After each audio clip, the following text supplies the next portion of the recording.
This is the opening slide that I always rearrange, but it simply shows Theosophy as part of the grand network of the universe.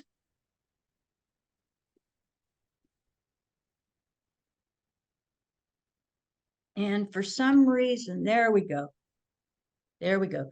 I want to start out with this particular slide that shows the resources that I use for the program.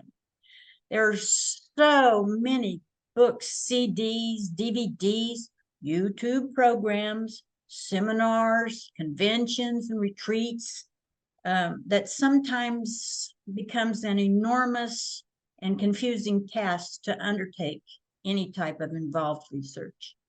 It could take years, as I well know.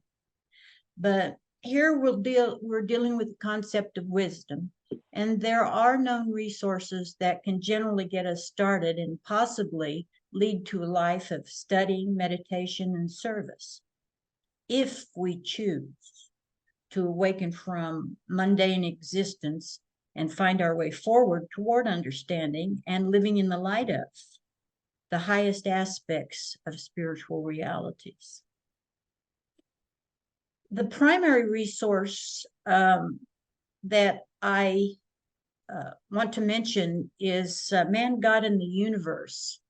And it talks about metaphysics, but it talks about metaphysics concerning the thinker, man's place in the universe, that concept which some of us call God, and of course the universe itself. And his is an explanation with real world examples that help in understanding difficult metaphysical concepts. And I know this because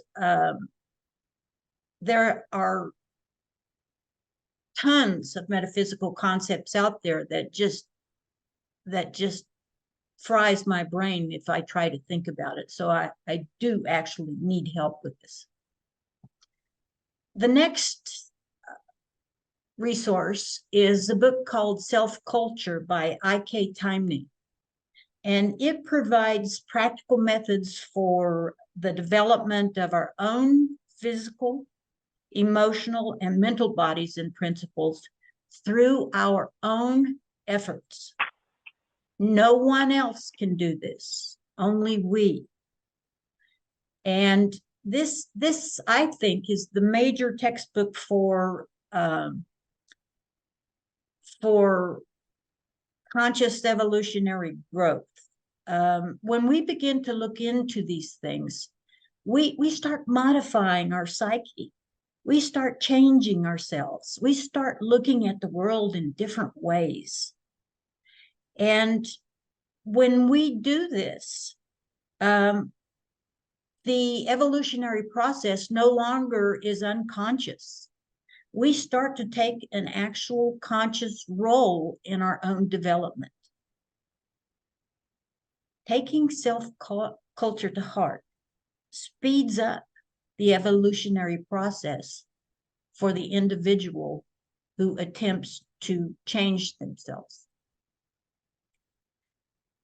This is interesting because if you look for this book, you might have some difficulty. The original title was Self-Culture, the Problem of Self-Discovery and Self-Realization in the Light of Occultism. For some reason, a publisher decided that occultism was too much of a challenge in today's society. So this was changed several times. One title was A Way to Self-Discovery, and then Self-Culture in the Light of the Ancient Wisdom, and finally Self-Culture.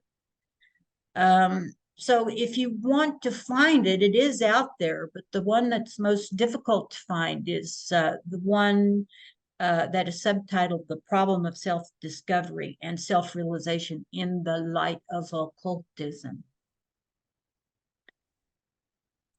The third one is very interesting because it's a commentary. Well, first off, it's called The Way of Wisdom, which I stole the title of for this particular program, The Way of Wisdom by N. Sri Ram. It is a commentary on 3 mystically oriented little instruction books, providing really valuable spiritual discipline for 3 different degrees of spiritual development. The beginning stage of development is treated at the feet of the master. The intermediary stage is treated pretty well in Light on the Path. And the advanced spiritual development is one you may have heard of as well, The Voice of the Silence. And Blavatsky is the one that put that one together. So if you have an opportunity, try to get these books, because they're just loaded with information. And it's not just information that is one-dimensional or two-dimensional. These really cause us to think. And I think that is the most important task we have before us. The next is an introductory slide called The Nature of the Universe. And let me see. It's very difficult. How shall I put this? It is very difficult to state exactly what the nature of the universe is. There were several slides behind this one that I wound up taking out of the program because it became too esoteric, too metaphysical. I was struggling over it, and I said, no, I'm not doing this. So hopefully this will make some sense to you because of those extractions, those other slides, but we'll see how it goes. I'm opening this presentation, this part of the presentation, with the quote from The Voice of the Silence. Saith the pupil, O teacher, what shall I do to reach wisdom? O wise one, what to gain perfection? And the reply, search for the paths. But, O Lanu, be of clean heart before thou startest on thy journey.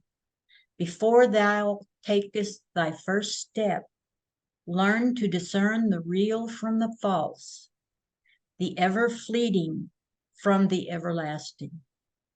Learn above all to separate head learning from soul wisdom, the eye doctrine from the heart doctrine.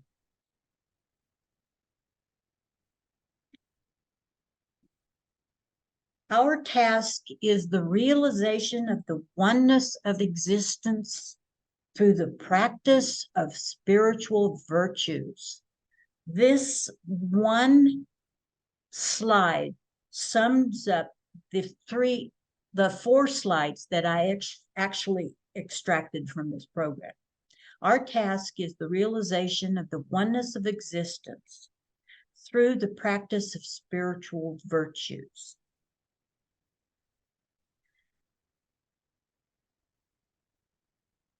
The question might be asked, but, why practice virtuous living? Living a virtuous life is the first step to undoing all the conditioning we've been unconsciously subjected to over our entire lives. It gives us an opportunity to look at ourselves, We may already live some of the virtues, which is a good start. However, when life becomes truly difficult, sad, or demanding, how do we react? What do we do? Are our responses automatic and perhaps the result of that past conditioning? Virtues, the ones we are familiar with, and some that are more esoterically oriented, must shine forth more and more in the different areas of our lives. It has been said that we do not really possess a virtue until we are unconscious that we have it. Self-knowledge is the handmaiden guiding us toward self-realization, toward true spiritual knowledge and true spiritual wisdom.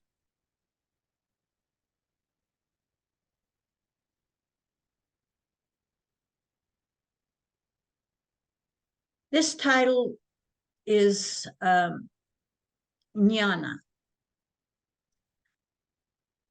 Jnana means knowledge, comprehension, and wisdom. There are two types or classes: intellectual assent or mediated knowledge,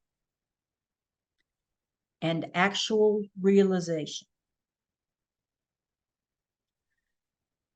The first steps to true spiritual knowledge and true spiritual wisdom is through the development of jnana, the components of which are knowledge, comprehension, and wisdom. These are developed through the sustained practice of the virtues.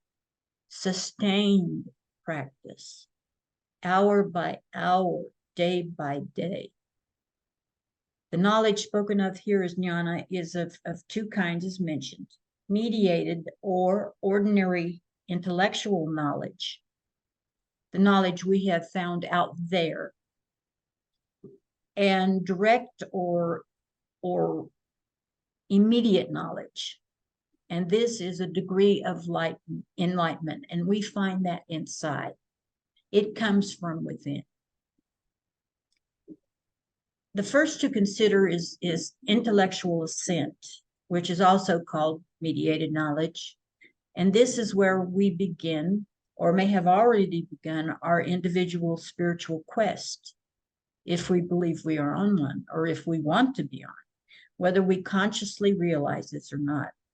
It is not just about recognition of the familiar or internal validation of the known, which is called the I doctrine in Theosophical literature, but is also the discovery of the new, about becoming familiar with the unknown, and about developing the ability to listen to that still small voice within, which is paying attention to the promptings of what we call the mystical heart.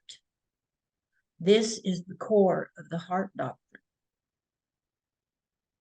Both I doctrine and the heart doctrine are needed in the ascent toward wisdom. Listening to the promptings, to the voice of the mystical heart, leads to increasing degrees of comprehension, the increasing development of abstract thinking, which is, we know as the higher aspect of manas, which in turn is where intuition arises in us. And that intuition is rooted in buddhi, beyond the intellect, beyond intellection.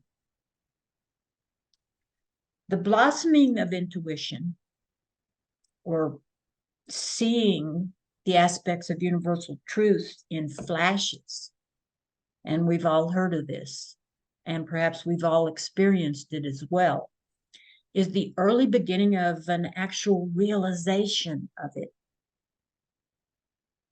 In Sanskrit, this is called aparokasha, aparoksha, or immediate direct knowledge without the use of the intellect.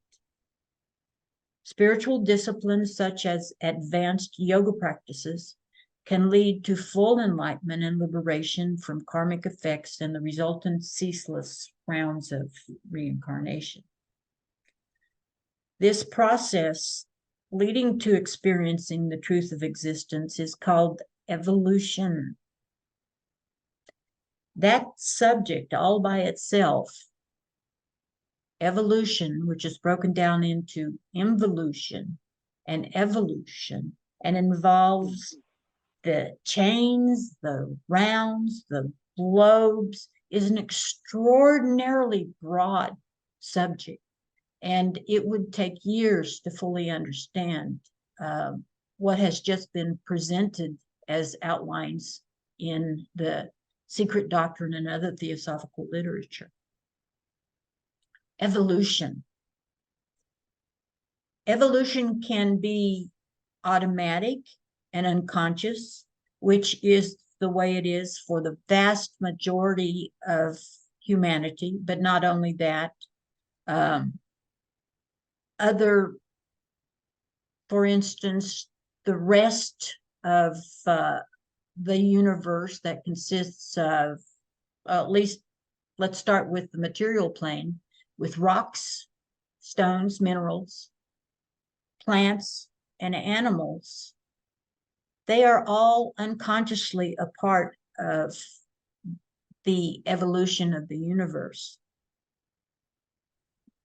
This takes eons, life after life, to accomplish. Or it can generally be consciously directed, self-directed rather, taking only a few lives. And we should actually take a moment to realize, or maybe to choose which we prefer. This same old thing that we are going through for eons, for life after life, or consciously self-directing our lives and taking only a few lives to reach enlightenment and perhaps liberation.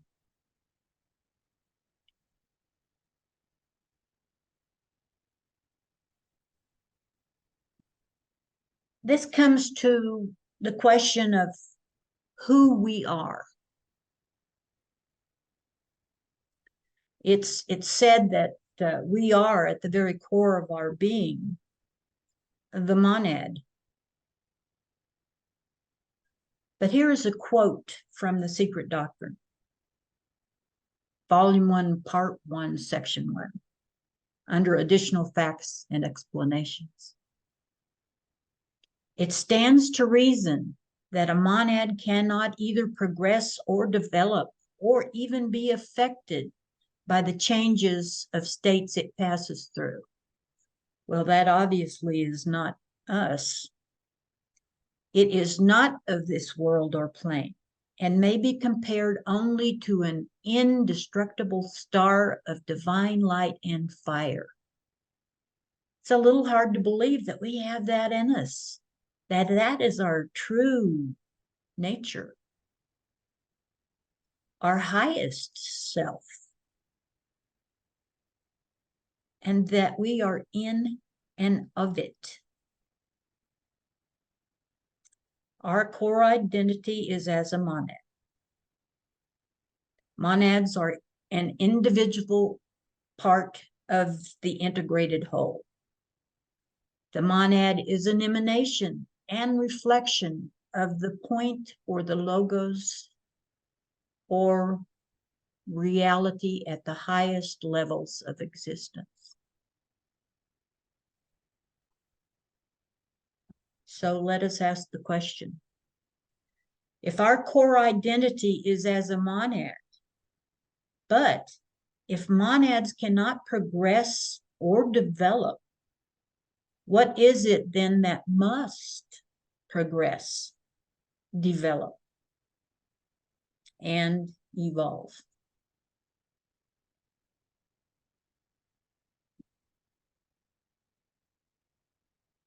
With the link to this program, one of the emails that I sent out was had an attachment of a diagram that was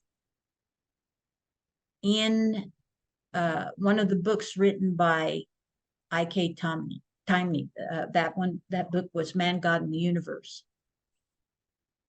And it gives an excellent picture, this diagram, of the relationship between the personality, which is the way we act here on the physical material plane, the individuality, and the monad in relation to the logos, or the source of all existence. And it also shows where the planes are situated for each principle that is involved. Those principles being the personality, the individuality, the monad, and the logos. And of course, in our studies, there are many other names for these, and it's truly a task for getting a handle on them. But it can be done. And I urge you to keep this diagram, unless you actually have the book itself with the diagram in it and all the commentary that goes along with it, which again is invaluable. Keep it,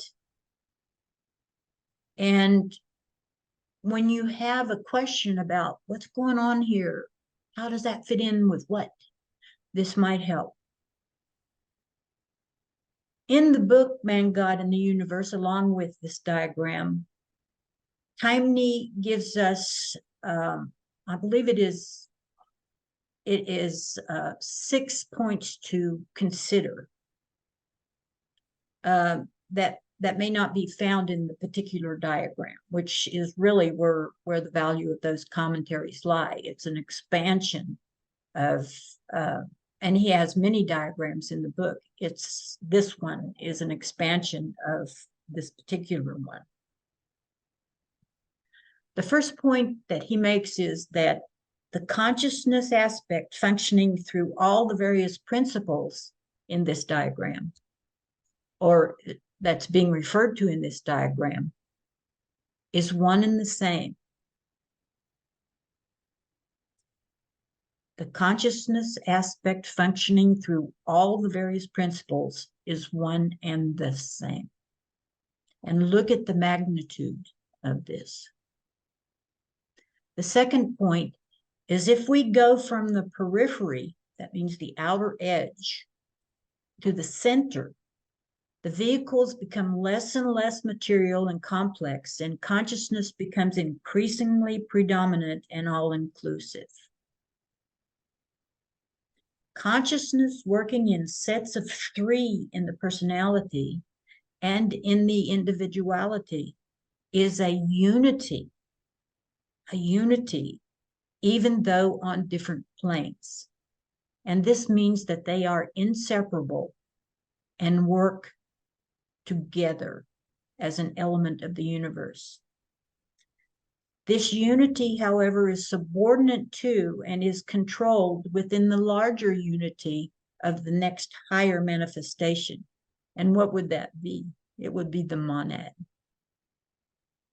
And then the unity above the monad would be the logos, or the one reality, or the source of our existence. The lowest component of our constitution, which is the personality, is that limited human consciousness which works only through the physical, astral, and lower mental bodies, and changes completely with every new incarnation. But the seeds of that carnation is kept for the next incarnation. And that's a whole nother story.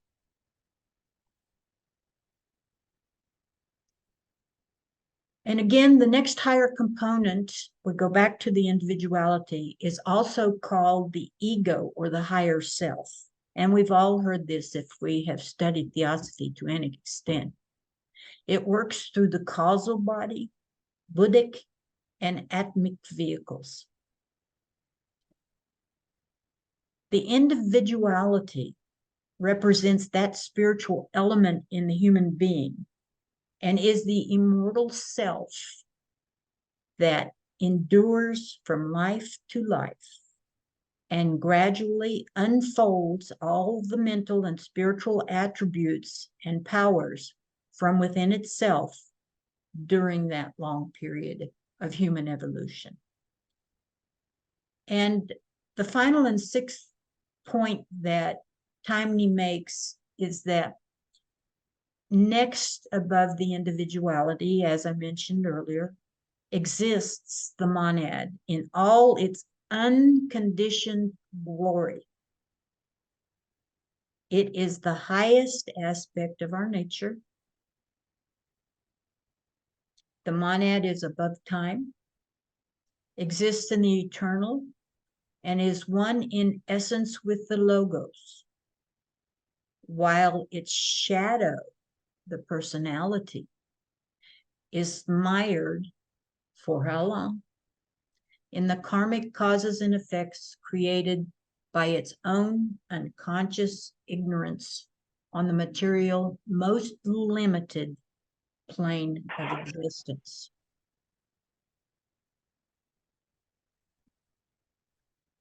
This is a slide I had difficulty with because of those little subphrases on it. Differentiation of the one equates to evolution, okay. Activity of the universe. So, unveiling of monadic consciousness through form. What does all that mean? Does that really say anything in looking at that particular slide? If I'd had enough room for this introductory slide, it would have referred to differentiation as the one into the three and the four, which at the beginning of the universe are the seven rays. And I had slides on this, the triangle and the square. These are the Ahi and the Dayan Chohans that is mentioned throughout Blavatsky's writings, most particularly in the Secret Doctrine. And so often these are not explained, what they do, how they came about. But the Adi, also known as the Dayan Chohans, begin, establish, and supervise the evolutionary process, which, to move on to the next phrase, is the activity of the universe leading to the gradual unveiling of monadic consciousness through time and the realms of form.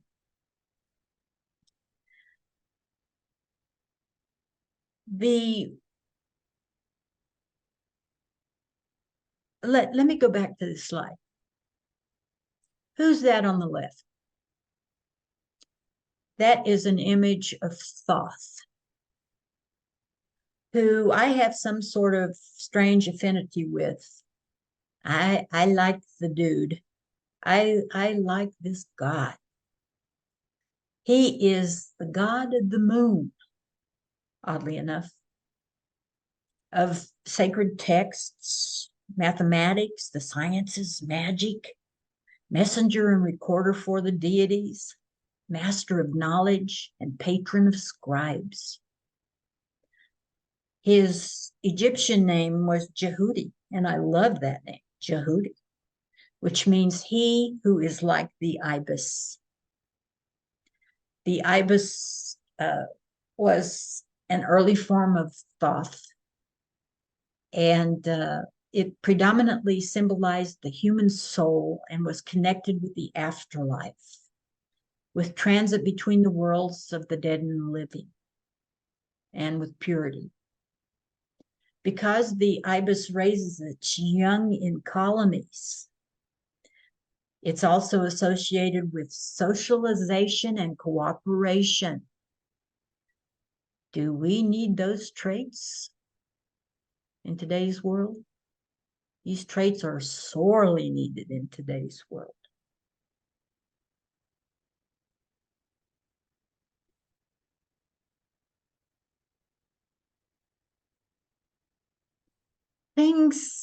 Things get difficult when we try our hand at unveiling wisdom. There are obstacles, definite obstacles, and just living the normal everyday life is the major obstacle. But there are steps that we can take. But let's take a look at some of the quotes about those obstacles to spiritual development. The monad on the atmic plane can assimilate only that which is good, pure, and holy.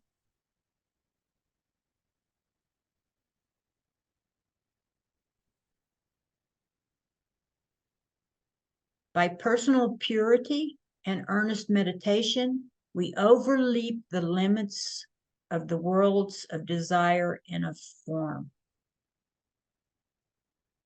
So one would imagine that the opposite of personal purity and a lack of earnest meditation will get us nowhere. True knowledge and wisdom can be obtained only by tearing away all the veils of Maya, illusion, raised by a sense of personality. One can say that everything that we see, hear, everything that we experience on this plane of existence is illusion of one form or another. And it is us who interprets this, humanity's personal mind, so to speak, if we could put it that way. It's a sort of conditioning, but more than that, all of our senses are so limiting. We can't see this true spectrum of vision. We can't hear certain vibrations, certain high vibrations, certain low vibrations. All of our senses are like this. Dogs have a better sense of smell than the human being. So there's a great deal of illusion in the life we live. I just want to say here, what is not an illusion? Reality is not an illusion. And when I say reality, I say it in all caps, reality. The truth of existence is not an illusion. Only when it becomes interpreted does it become an illusion. What is necessary is that we experience it, for then we will know the ultimate reality, the source of our existence. We will know, and there will be no need for explanation. One of the things that we most definitely have to get rid of is selfishness. And selfishness is only centered in the personality.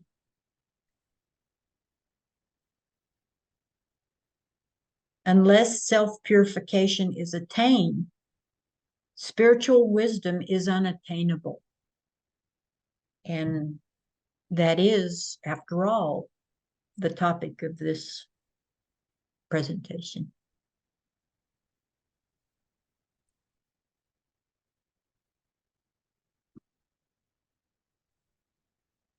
The title of this particular slide is The Tools We Need, Developing a Personal Self-Discipline.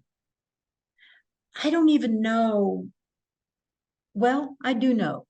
Most people aren't the slightest bit interested in developing a personal self-discipline. Sounds like too much work. But if we have spiritual knowledge and wisdom as a goal, there is work to do. It's just how seriously we are willing to take that, how far we are willing to go. And I submit to you that it will take not only this life, but several other lives as well. We have to understand the need for living a virtuous life. Why we need to live a virtuous life. To understand the meaning of a virtuous life in the first place. What does that even mean? And we need to understand that self-transformation is difficult due to the unconscious habits of identity formed throughout past lives. We're not pointing fingers here. We must also develop a list of spiritual virtues as part of our self-transformation, the type of transformation that leads to spiritual knowledge and wisdom. And as part of this process, we need to choose a virtue for daily, weekly, or monthly practice. And we must practice each virtue until each becomes second nature. And I think those things are pretty self-explanatory. I wrote down somewhere that, or I read somewhere. See, I'm taking credit for it. But all of this self-transformation process really is self-culturing, a part of the topic in the little book, Self-Culture. Self-culturing. And it can be likened to pulling weeds out by the roots in an otherwise very beautiful garden. Other names for self-discipline and is like self-control, self-mastery, self-restraint. If deciding to live a virtuous life, what are spiritual virtues? Spiritual virtues.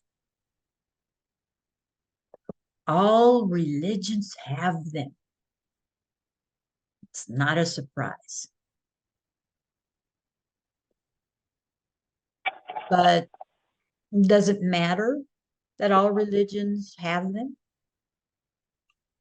There are many, many sources where a list of virtues can be found, and most of them do not agree with one another. So they are not ultimate truths.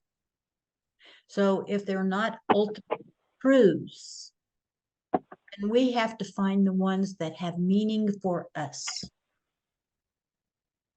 Religious virtues can certainly be used. And some of these are humility. But think on this. Can we be humble without necessarily being religious? Virtue of charity. Can we be charitable to our fellow beings without being necessarily religious? How about the virtues of chastity, gratitude, temperance, patience, diligence? How about faith and hope and love and respect for others? Joy, peace, kindness, goodness, long suffering, gentleness, modesty, and self-control. Can we have these without being necessarily religious? Of course. There is no advantage in choosing religious virtues just because they are or were deemed religious. However, they've been around a while and are somewhat ingrained in societies throughout the world. There are beautiful and wonder-filled mystical books that make our hearts soar directly to the heart of deity.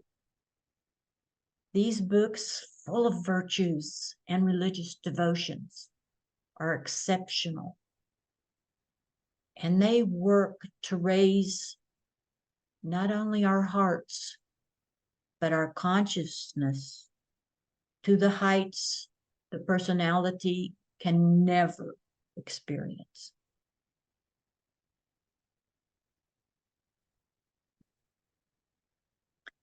Personally, individually, and spiritually, the spiritual virtues that call to me are called the paramitas. Paramita is a Sanskrit word and Buddhist term often translated as perfection. But with the paramitas, as with some esoteric virtues, it is very, very important to understand the meaning of each one of them. These virtues become an inseparable and automatic part of one's lives.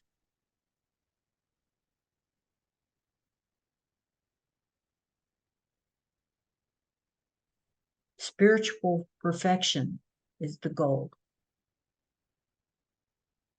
When these virtues are realized, when perfection is reached. So I took the opportunity to list the paramitas, but understand too that when you look up paramitas, you'll find that there are several versions of these, just as though they were, just as they are from other sources as well. But the one that I'm particularly interested in is those that are part of the Mahayana tradition of Buddhism.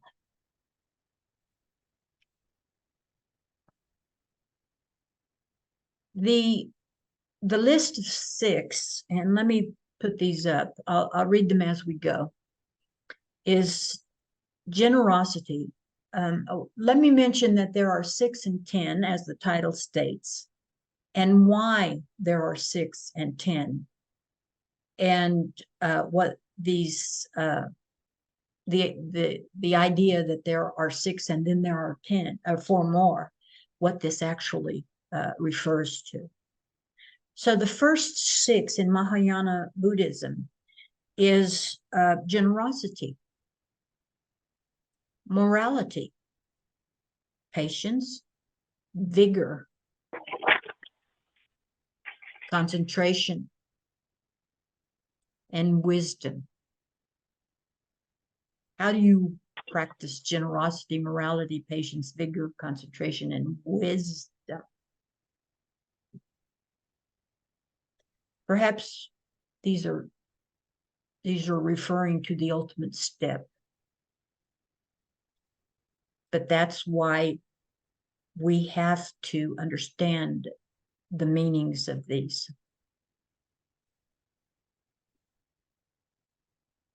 The first 6 was then expanded to complement the full 10 stages that are navigated by a bodhisattva in the self-directed process that would lead to full Buddhahood.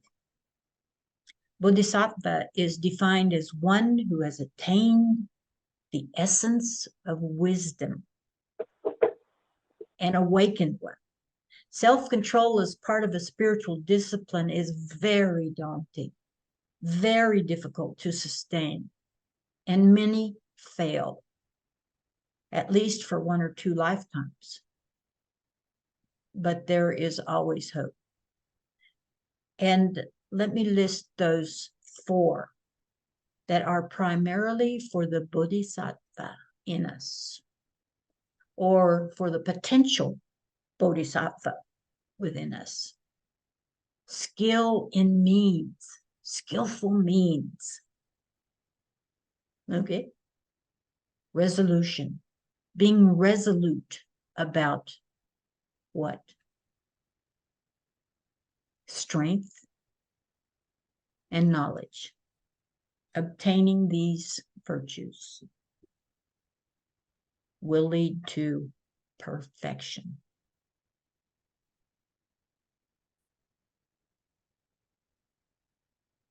Here perhaps is maybe the hope for us in trying to take on something like a virtuous life. In a little book titled Letters from the Masters of the Wisdom, and there are 2 volumes, are several from the Master Serapis. In most of his writings, he is known to emphasize a certain need. And let's see if we can figure out what that need was. Here are a few quotes.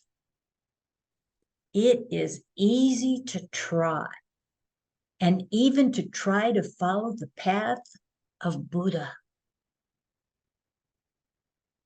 Try, seek, and you will find. He who seeks us finds us. Try. Use your intuition, your innate powers. Try. You will succeed. And from another master of the wisdom, Hilarion, in the same book, he says, try, try, try, with an exclamation point. A little bit of wisdom is discovered when we try, but particularly if we fail. All life demands a struggle. This struggle, well, those who have everything given to them become lazy, selfish, or insensitive to the real values of life. The very striving and hard work that we so consistently try to avoid are the major building blocks in the person we can become if only we try and try again.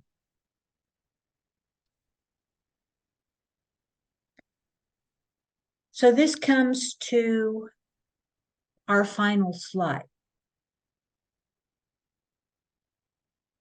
The golden opportunity we will or have discovered is in ourselves.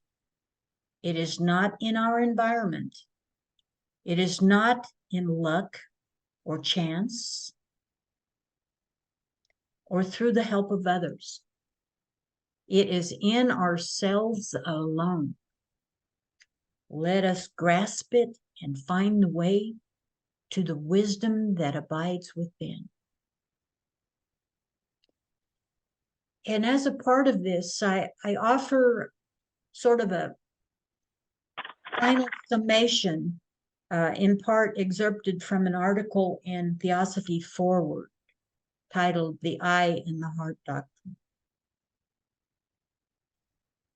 It is necessary to use our intellect in a search for wisdom, but the effort must open up and use the higher mind that can think through archetypal concepts, principles, and correspondences that help explain the interdependence of life and the workings of karma, both within human beings and throughout manifest existence. Eventually, the eye of the intellect or head can develop a general understanding of the metaphysical planes of reality, but it will be in conjunction with the heart that we will know and experience all if we try. Hand in hand with the eye doctrine is that heart doctrine. Wisdom is not mere high learning or intellectual training. It is profound knowledge that arises out of the depths of the heart, which is buddhi. It integrates vision and intuitive thought, intuitive insight. It expresses soul learning. It provides an inner illumination that is the result of meditation and reflection on universal concepts and principles from day to day and life to life. Wisdom reflects the inner experience of the eternal pilgrim, the seeker, and potentially you and me. And its contacts with various facets of life and with the cosmos as a whole is the results of self-knowledge. This is an entirely different kind of knowledge. To manifest this kind of knowledge, one must pass through incredible self-purification and self-discipline. The heart doctrine, or soul wisdom, teaches self-realization that includes realizing one's unity with the whole of life and nature and with one's own individual divine immortality. If we develop the willpower by steadfastly trying. Try again.